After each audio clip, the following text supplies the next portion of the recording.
epidemic of lost sense of self. Hi, my name is Ru, and my mission is to find our inner power through knowledge and growth and share all the things that I've learned in hopes that we all can grow together and create a better community, better version of ourselves, and better future. How many of you are in this place where you're not quite sure who you are? The sense of self is lost. And how many of you, when you close your eyes and you quiet down your brain, start to feel your own body and start to feel yourself? If what I'm saying sounds alien to you, well, that's because many of us have lost the sense of self. How can we know who we are? Well, for us to know who we are, we have to shut down outside world. And who we are is from the inside, never outside. When we go into our default state network or default mode network, our brain starts to work and light up in specific areas from the front to the back. And I hope you like my drawing of the brain, but follow me along as I explain to you what it's actually doing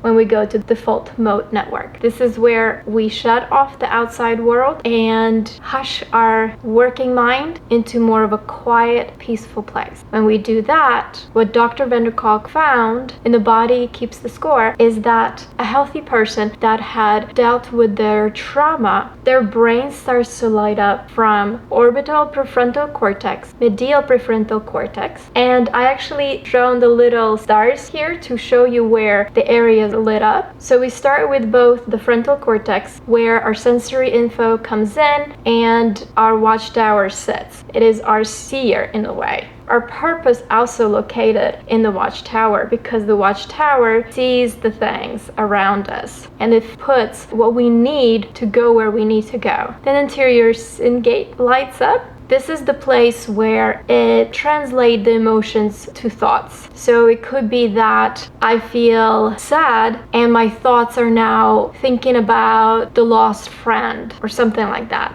And it's vice versa. If I start thinking of a lost moment, for instance, in my life, then it brings the sadness into myself. Then insula lights up. Insula is a messenger between our organs and our emotions. Example is, let's say we are anxious, and so it sends a signal into our stomach, or we feel the butterflies in our stomach. And the last in the back, we have posterior cingulate. It is our inner GPS. So that's a place where we understand the spaciousness around us. In a healthy mindset person, all of this area lights up. So the brain is still working when we're in our mindful moment, right? If we're in our meditation. Meditation is literally shutting off the outside world, also shutting off and quieting down our voices that talks in our head. And this is what happens. Our brain still works. And what it's doing, it's connecting to our body to make sure everything is working smoothly and everything is okay. This is where our sense of self comes from. But here is a kicker.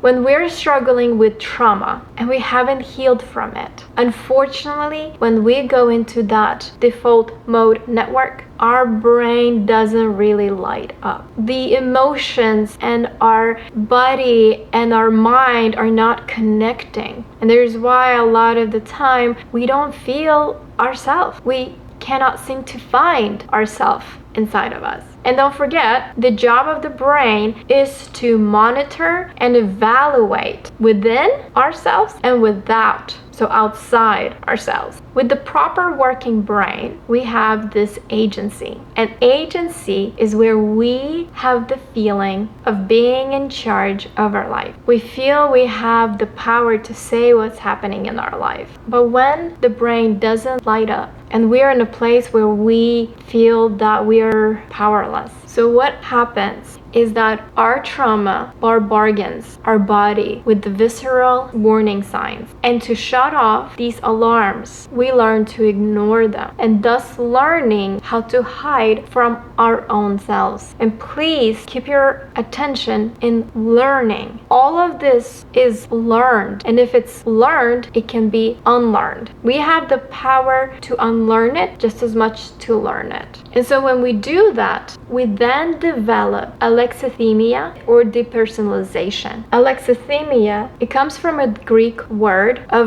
not having words for our feelings. It registers our emotions as physical problems. So instead of feeling sad, we now have bowel irregularities. Instead of feeling angry, we now have back pain. And depersonalization is when we feel like we're not even ourselves. We lose the sense of ourselves. It's like we're living, but we're not alive. And sometimes even feels as if we're outside of our body. Usually when something very traumatic occurs, where it's really close to life or death situation, we disconnect from our body and we don't feel that pain during that traumatic event. Now, if we're not careful, we might not really come back all the way into our body and remain in this state. And all of this creates these somatic symptoms where there is something going on in our bodies. We feel pain, we feel discomfort, something is off.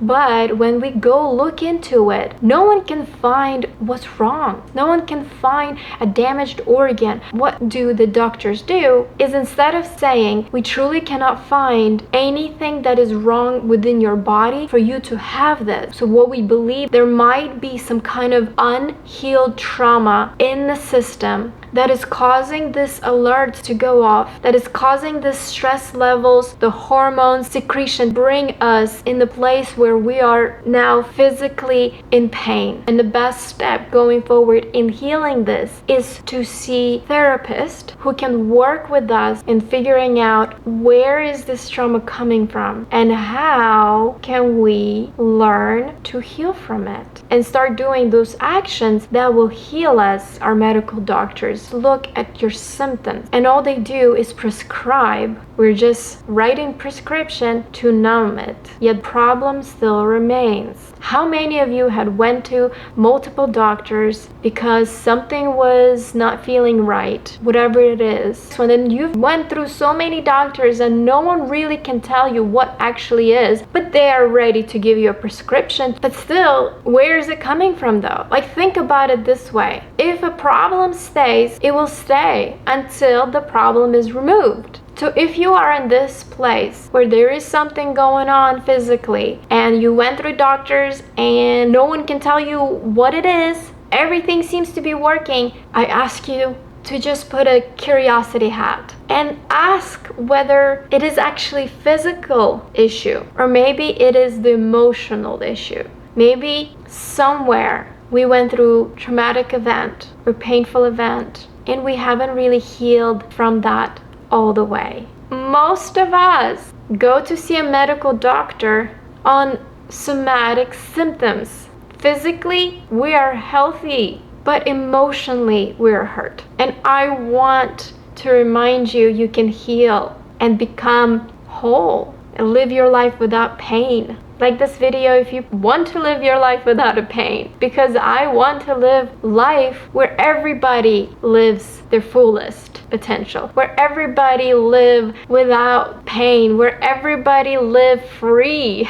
And subscribe to watch more videos that are going to be coming, because this is my passion. It's just, maybe it's selfish, but I want to live in paradise. And I know Earth is a paradise if we let it be. The important thing to remember though, knowing what we feel is first step to knowing why we feel it. So I challenge you to go into this default mode network, so meditation.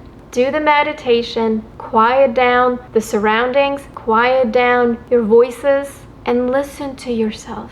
Listen to you. Listen to who you are. And if you're having trouble with it, it's best to know that than not know that. Because there are steps that will help in getting us to a whole and healthy and happy beings.